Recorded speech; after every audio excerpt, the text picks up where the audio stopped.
ಶಾರದಾ, ಶಾರದಾ, ನೋಡ್ ಶಾರದಾ, ನನಗ್ ಟೈಮ್ ಇಲ್ಲ. ನಾನ್ ಹೇಳೋದನ್ನ ಸ್ವಲ್ಪ ಅರ್ಥ ಮಾಡ್ಕೊ. ನಿನ್ನ ಕುಡುಕ ಗಂಡ ನನ್ನ ಹತ್ರ 3 ಲಕ್ಷ ಸಾಲ ಮಾಡಿ ಊರ್ ಬಿಟ್ಟು ಹೋಗಿದ್ದಾನೆ. ಅವ್ನ್ ಇದಾನ ಇಲ್ವಾ, ಬದುಕಿದಾನ ಸತ್ತಿದಾನ ಏನೂ ಗೊತ್ತಿಲ್ಲ. ನೋಡಿ, ನಾನ್ ನಿಮ್ಗೆ ಅವತ್ತೇ ಹೇಳಿದ್ದೀನಿ, ಅವ್ರು ಮಾಡಿರೋ ಸಾಲ ಜವಾಬ್ದಾರಿ ನಂದು. ಅದನ್ನ ನಾನು ಹೇಗಾದ್ರೂ ಕೊಟ್ಟೆ ಕೊಡ್ತೀನಿ.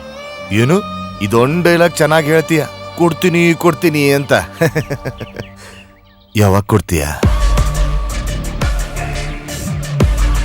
ನೀನ್ ದುಡಿಯೋ ದುಡ್ಡು ನೀನ್ ಹೊಟ್ಟೆ ಬಟ್ಟೆಗೆ ಸಾಕಾಗಲ್ಲ. ಅದೆಲ್ಲ ನಿಮಗ್ ಬೇಡದೇ ಇರೋ ವಿಷಯ. ನಾನು ಹೇಗೋ ಹೊಂದಿಸ್ಕೊಡ್ತೀನಿ. ಹಲೋ, ಅಷ್ಟು ಈಸಿಯಾಗಿ ಕೊಡಕ್ಕೆ ಅದೇನ್ ಟೀ ಅಂಗಡಿ ಸಾಲ ಅನ್ಕೊಂಡಿದೀಯ? 3 ಲಕ್ಷ ಎಷ್ಟು ಹೇಳು? 3 ಲಕ್ಷ. ಅದೀಗ ಅಸಲು ಬಡ್ಡಿ ಎಲ್ಲ ಸೇರಿ 5 ಲಕ್ಷ ಆಗಿದೆ.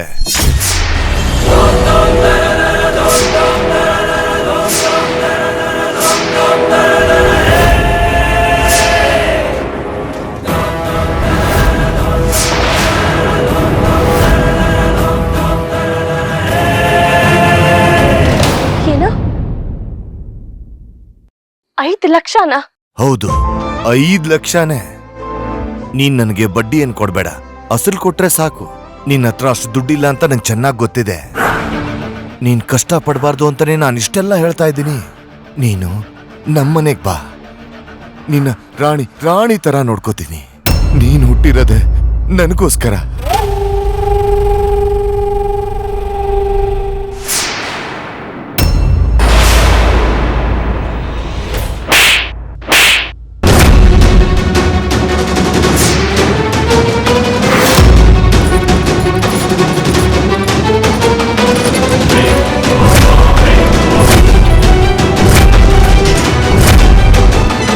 ನನ್ನ ಗಂಡ ನಿನ್ನ ಹತ್ರ ದುಡ್ಡು ತಗೊಂಡು ದೊಡ್ಡ ತಪ್ಪು ಮಾಡಿದ್ದಾನೆ.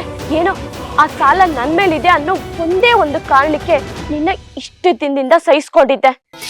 ಇನ್ನೊಂದ್ಸರಿ ನಮ್ಮ ಮನೆ ಕಡೆಗೆ ಬಂದ್ರೆ ನಿನ್ ಗ್ರಾಚಾರ ಬಿಡಿಸ್ತೀನಿ.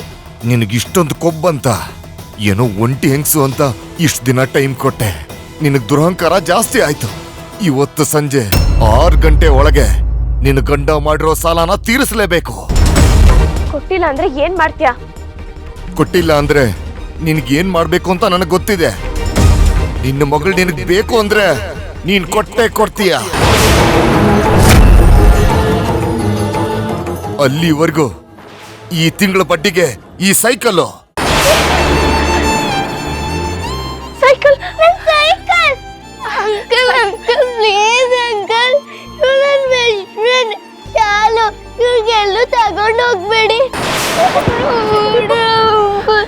ಅವರು ಶಾಲು ಕರ್ಕೊಂಡು ಹೋಗ್ತಿದ್ದಾರೆ.